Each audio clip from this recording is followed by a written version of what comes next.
Good morning, students. Once again, welcome back to my channel.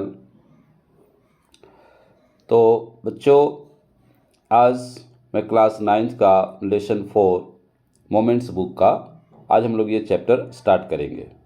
Okay, तो all the students इस chapter को अच्छे से सुनोगे।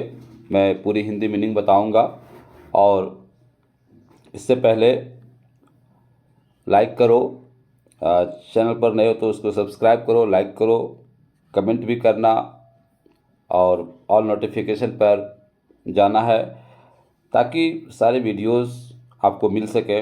मैं और भी अच्छे अच्छे वीडियोस मैं आपको बना करके भेज सकूं। ओके, तो चलो हम लोग अब जो है इसको स्टार्ट करते हैं। देखो बच्चों, ये जो स्टोरी है in the kingdom of fools, है ना। What is the name of this story? In the kingdom of fools. मतलब क्या हो गया? मूर्खों के साम्राज्य में। मूर्खों के साम्राज्य में ये जो है एक कन्नड़ फॉक टेल है जो कि A.K. रामानुजन्स उनके फॉक टेल से लिया गया है। तो ये क्या है? एक कन्नड़ फॉक टेल है ना। तो इन द किंगडम ऑफ फूल्स, मूर्खों के साम्राज्य में, इसमें क्या स्टोरी है? आपने इस तरह की कहानियाँ आपने सुनी होगी, लेकिन इस बुक में एक आपके पाठ के रूप में, एक लेसन के रूप में दिया गया है। तो हम लोग इसको पढ़ते हैं। ओके, देखो क्या है कि हम लोग स्टार्ट करते हैं। यहाँ पर ऑथर कहते हैं कि एक मूर्खों का राज्य था, है ना। पहले ज़माने में राजा रजवाड़े हुआ करते थे, तो उनका अपना राज्य होता था। तो एक मूर्खों का राज्य था, मूर्खों का साम्राज्य था, जहाँ पर राजा और मिनिस्टर दोनों इडियट थे, बेवकूफ़ थे। ठीक है। तो वे लोग जो है उस राज्य को, अपने उस राज्य के सिस्टम को अन्य राज्यों के अकॉर्डिंग, उसके अनुसार नहीं चलाना चाहते थे। तो उन्होंने क्या किया? उन्होंने सोचा कि यहाँ जो है सिस्टम को चेंज कर दिया जाए। तो उन्होंने क्या किया? दिन को रात में चेंज कर दिया, रात को दिन में चेंज कर दिया। कहने का मतलब क्या है कि दिन का जो काम होता था रात में होता था और रात का जो काम होता था वो दिन में होता था।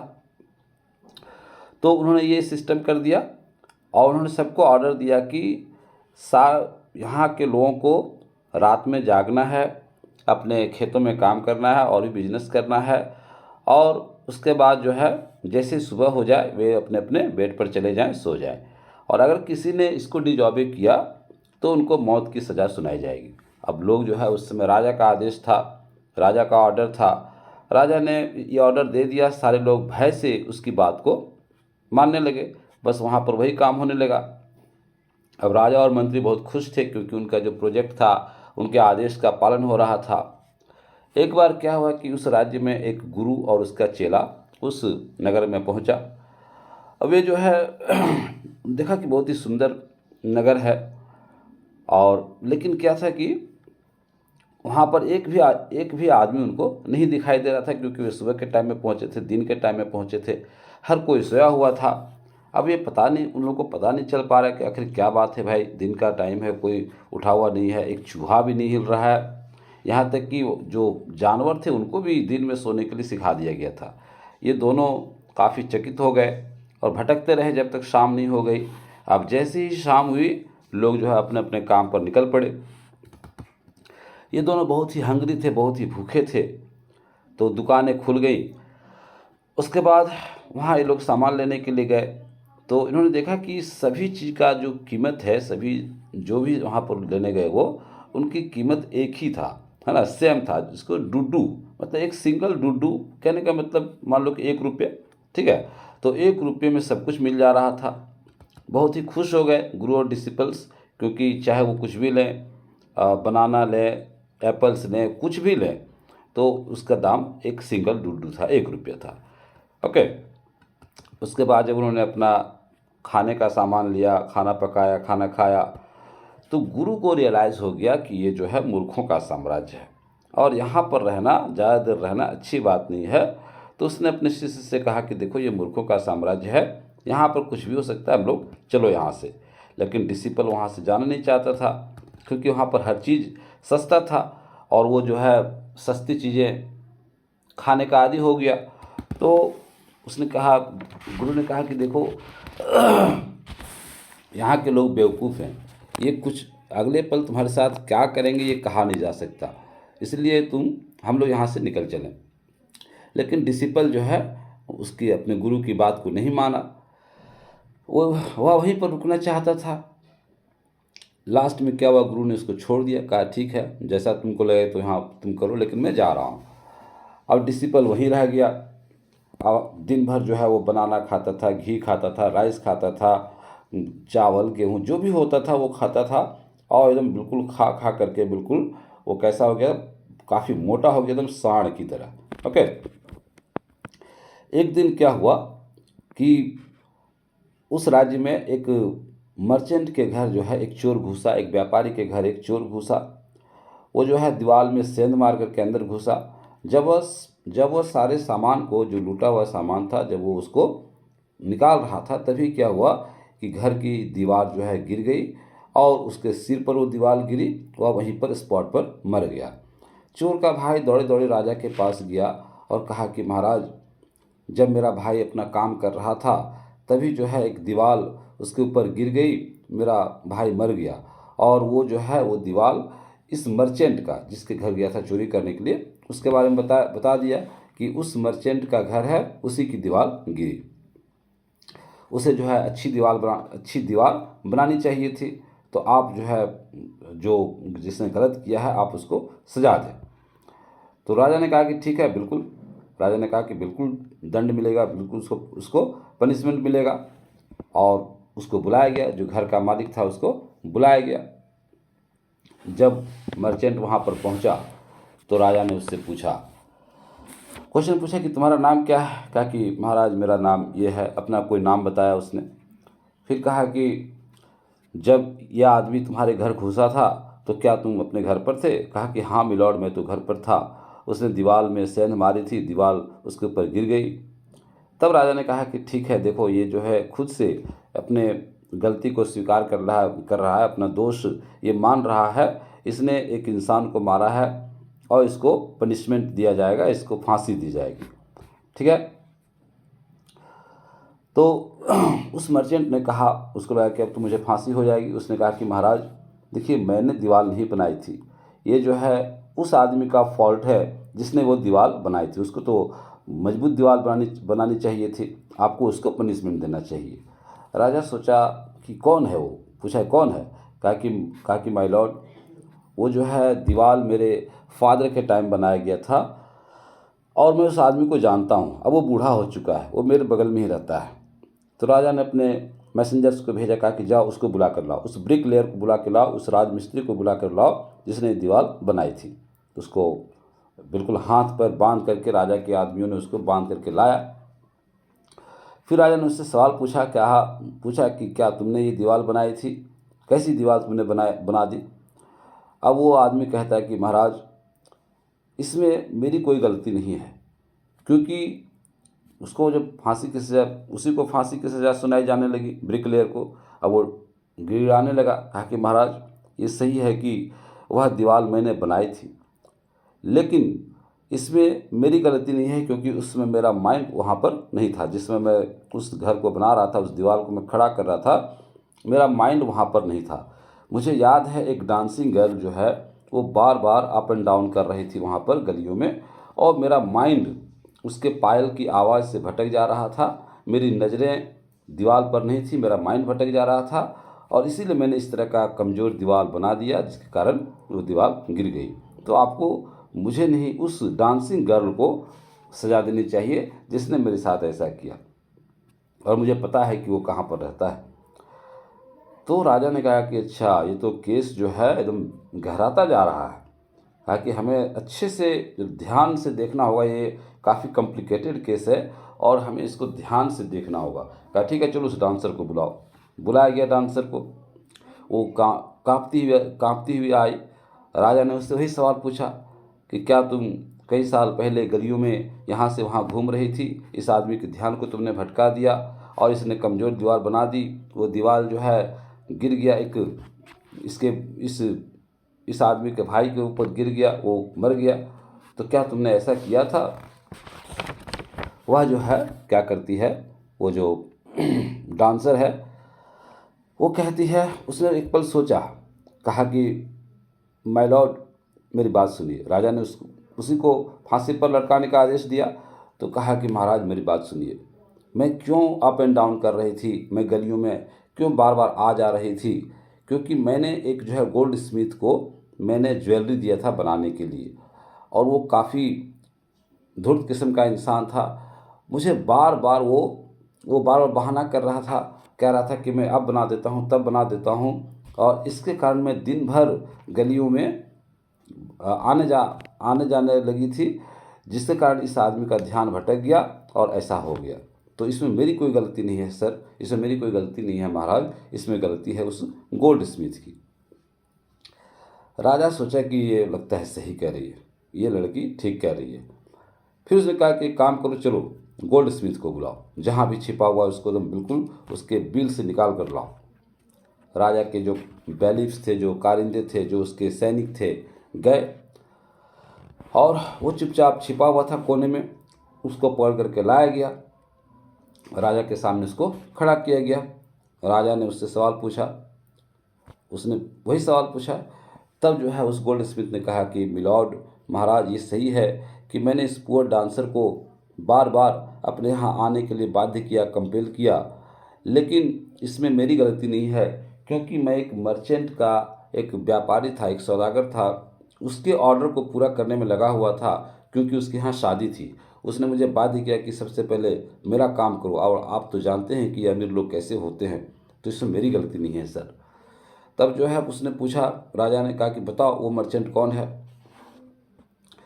तो अब जो है ब्रिक उसने बता दिया, उस गोल्ड स्मिथ ने बता दिया उस मर्चेंट का नाम। तब राजा ने कहा कि अब देखो, the goldsmith name the merchant and he was none other than the original owner of the house whose wall had fallen. तो उस मर्चेंट का नाम बता दिया, तो वो वही था जिसके घर की दीवार उसके उस बरगलर के सिर पर गिरी थी। राजा ने कहा कि चलो अब ये जो है न्याय घूम फिर करके उसी जगह पर आ गया, और इसी आदमी को सज़ा दी जाएगी, उसी मर्चेंट को सज़ा दी जाएगी। फिर से मर्चेंट को बुलाया गया। तब जो है राजा ने but the king consulted his minister and ruled decisively. क्या कहा, उस आदमी को बुलाया गया जिसके घर की दीवार गिरी थी। कहा कि ये बात सही है कि तुम्हारे जो फादर हैं वो ट्रू मर्डरर हैं, लेकिन अब तो मर चुके हैं, तो किसी न किसी को तो सज़ा दी जाएगी। अब जैसे कि तुम उनके हर चीज़ को इनहेरिट करते हो, जैसे उनकी संपत्ति को इनहेरिट करते हो, तो उनके सिंस को भी तुम ही इनहेरिट करोगे, मतलब उसके पापों के भागीदार तुम ही होगे। इसीलिए तुम्ही को फांसी के फंदे पर लटकाया जाएगा, तुम्हें मरना पड़ेगा। उसने ऑर्डर दिया एक नया स्टेक बनाने के लिए, एक नया फांसी का फंदा बनाने के लिए उसने ऑर्डर दिया। जब वहाँ के नौकर स्टेक बना रहे थे, तो वो जो है ऐसा हुआ कि मिनिस्टर को लगा कि ये जो स्टेक जो बनाया जा रहा है ये इस मर्चेंट के लिए इनफ नहीं है। मतलब मिनिस्टर ने कहा कि ये जो स्टेक बनाया जा रहा है और ये मर्चेंट इतना दुबला पतला है कि ये ठीक से इसमें फिट नहीं बैठेगा। इसलिए उसने राजा से कहा कि सर महाराज, आपने आप ये जो बना रहे हैं स्टेक, ये मर्चेंट के गर्दन के लिए फिट नहीं बैठेगा, तो आप अपने कॉमन सेंस का अप्लाई करिए। राजा बहुत ही चिंतित हो गया, सोचा क्या करें। तब जो है मिनिस्टर ने कहा कि राजा ने खुद सोचा, कहा कि एक ऐसे आदमी को लाया जाए जो फांसी के फंदे के लिए फिट बैठे। तो सारे नौकर चाकर, जितने भी नौकर थे, जितने भी सैनिक थे, निकल गए खोजने के लिए कि एक ऐसा इंसान मिल जाए। तो ढूंढते ढूंढते वही जो डिसिपल था वो एकदम रोड के किनारे बैठा हुआ था और बिल्कुल खा करके सांड की तरह मोटा हो गया था। तब जो है उसी को पकड़ा गया, है ना, उसी को लाया गया। अब जब उसको पकड़ करके ले आए, वे लोग ला रहे थे, तो उसने कहा कि मैंने क्या किया है, मैं तो इनोसेंट हूँ, मैं बिल्कुल निर्दोष हूँ, मैं एक सन्यासी हूँ, वो चिल्ला रहा था। तो लोगों ने कहा कि ठीक है तुम निर्दोष हो, लेकिन ये राजा का आदेश है, उनको एक ऐसे आदमी की ज़रूरत है जो फांसी के फंदे पर फिट बैठ सके। वे लोग उसको पकड़ करके राजा के पास ले गए। अब उसको याद आने लगा कि मेरे गुरु, मेरे टीचर मुझे क्या कहा करते थे कि ये मूर्खों का साम्राज्य है, यहाँ कुछ भी हो सकता है तुम्हारे साथ। और जब उसको वहाँ पर ले जाया गया, वो अपने मौत का वेट कर रहा था, अपने मौत का इंतज़ार कर रहा था, तब उसने अपने गुरु को दिल से याद किया। अब गुरु जो थे वो उनमें मैजिक पावर था और फ्यूचर को वो देखते थे। तो गुरु की, अपने शिष्य की आवाज़ उसने सुन ली और वे जो है शिष्य के पास पहुंच गए और सारी बात वो जान गए। तो उसने उस शिष्य के पास गया, अपने चेले के पास गया और उसको डांटा और उसको फुसफुसा कर कुछ कहा। फिर वो गुरु जो है राजा के पास गया और कहा कि हे राजाओं में सबसे बुद्धिमान राजा, आप बताइए ग्रेट कौन है, महान कौन है, बड़ा कौन है, गुरु या चेला? तो राजा ने कहा कि ऑफ कोर्स गुरु बड़ा है, इसमें कोई डाउट नहीं है, लेकिन ये तुम क्यों पूछ रहे हो मुझे? कहा कि महाराज आप मुझे फांसी के फंदे पर पहले लटकाइए और उसके बाद आप मेरे डिसिपल को, मेरे चेले को लटकाइएगा। अब राजा समझ नहीं पा रहा है कि क्या माजरा है भाई, इसको ये क्यों फांसी के फंदे पर लटकना चाह रहा है। तब जब डिसिपल ने ये बात सुनी तो वो समझ गया कि ये मेरे गुरु क्या करना चाह रहे हैं। तब वह दौड़े दौड़े आया राजा के पास और कहा कि नहीं महाराज, आप मुझे पहले फांसी के फंदे पर लटकाइए। उसके बाद जो है गुरु और शिष्य दोनों में वहाँ पर झगड़ा होने लगा। अब राजा वहाँ पर पजल्ड हो गया, उसको समझ नहीं पा रहा है क्या बात है। उसने गुरु से पूछा कि तुम क्यों मरना चाहते हो? मैंने तो इसको फांसी के फंदे पर लटकाने के लिए लाया है क्योंकि ये फंदे के लिए फिट बैठ रहा है। तो गुरु ने कहा कि महाराज आप ऐसा सवाल मुझसे मत पूछिए, मुझे फांसी के फंदे पर लटका दीजिए। बोला क्यों? इसमें कुछ हमको रहस्य नज़र आ रहा है, तुम एक वाइज मैन हो, तुम्हें मुझे बताना चाहिए। तब गुरु ने कहा कि ठीक है महाराज, आप मुझे वादा कीजिए कि अगर जब मैं आपको ये कहानी सारी बता दूंगा तो आप मुझे फांसी के फंदे पर लटकाइएगा। तो राजा ने कहा कि ठीक है, और गुरु जो है उसको किनारे ले गया और उसको फुसफुसा कर कहा, धीरे से कहा कि महाराज आपको पता है कि हम लोग क्यों मरना चाहते हैं? पहले हम, बाद में वो, क्योंकि हम लोग पूरी दुनिया में घूम चुके, लेकिन आपका जो नगर है, ऐसा नगर हम लोग को आज तक नहीं मिला। और ये जो फांसी का फंदा आपके यहाँ बना हुआ है, ये न्याय का फंदा है, गॉड का फांसी का फंदा है, और ये बहुत ही पवित्र है, बहुत ही हॉली है, बहुत ही रिलीजियस है। तो इसलिए जो इस फांसी के फंदे पर पहले लटकेगा वो अगले जन्म में इस राज्य का, इस नगर का वो राजा बनेगा, और जो बाद में लटकेगा वो इस नगर का मंत्री बनेगा।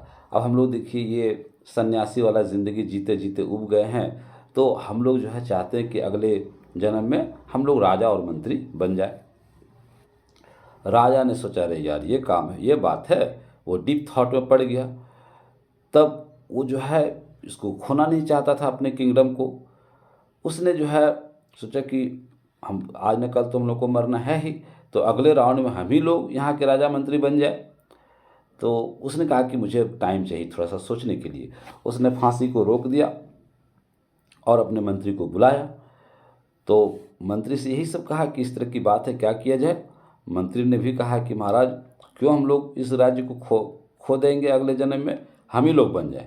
तो ये डिसीजन हुआ, उन लोगों ने लिया और उस समय फांसी के फंदे को रोक दिया गया। उन लोगों ने कहा कि देखिए, मिनिस्टर ने भी कहा कि जो हॉली मैन होते हैं, जो सन्यासी लोग होते हैं, वे झूठ नहीं बोलते। तो अब जो है उन्होंने एक्सिक्यूशनर्स को, जल्लादों को कह दिया कि हम लोग क्रिमिनल्स को आज रात भेज देंगे, जो पहले वहाँ पर आएगा उसको पहले लटका देना है और जो बाद में आएगा उसको बाद में लटकाना है। तो फिर अब जो है इस फांसी का जो कार्यक्रम था वो बंद हो गया। कहा कि मिस्टेक मत करना, एकदम जल्दी से लटका देना है। उस रात जो है राजा और मंत्री वे दोनों सेक्रेटली वहाँ पर गए, वेशभूषा बदल लिया अपना, ठीक है, अपना चेहरा छिपा करके वेश चेंज कर लिया, है ना। और उसके बाद जो वहाँ पहुँच गए, जो वहाँ पर जल्लाद वहाँ पर जो थे, जल्दी से पहले राजा गया तो उसको फांसी के फंदे पर लटका दिया, फिर मंत्री गया, मिनिस्टर, उसको फांसी के फंदे पर लटका दिया गया। अब उनको नहीं पता था कि ये कौन है, क्योंकि वे लोग अपना चेहरा चेंज किए हुए थे, वो अपना चेहरा छिपाए हुए थे। जब दोनों के डेड बॉडीज़ को नीचे उतारा गया कौओं और चील गिद्धों को खिलाने के लिए, तब सारे लोग पैनिक हो गए, आतंकित हो गए, क्योंकि उनके सामने राजा और मंत्री की डेड बॉडी पड़ी हुई थी। अब पूरा शहर कन्फ्यूजन में था कि अब क्या किया जाए। सारी रात वे लोग शोक मनाते रहे और अपने फ्यूचर किंगडम के बारे में बात करते रहे। किंगडम का जो फ्यूचर था, जो भविष्य था, उसके बारे में बात करते रहे। तभी जो है कुछ लोगों ने सोचा कि गुरु और डिसिपल वो कहाँ हैं, वे किधर गए। तो ये लोग भागने की तैयारी कर रहे थे, तो उन लोगों को पकड़ करके लाया गया।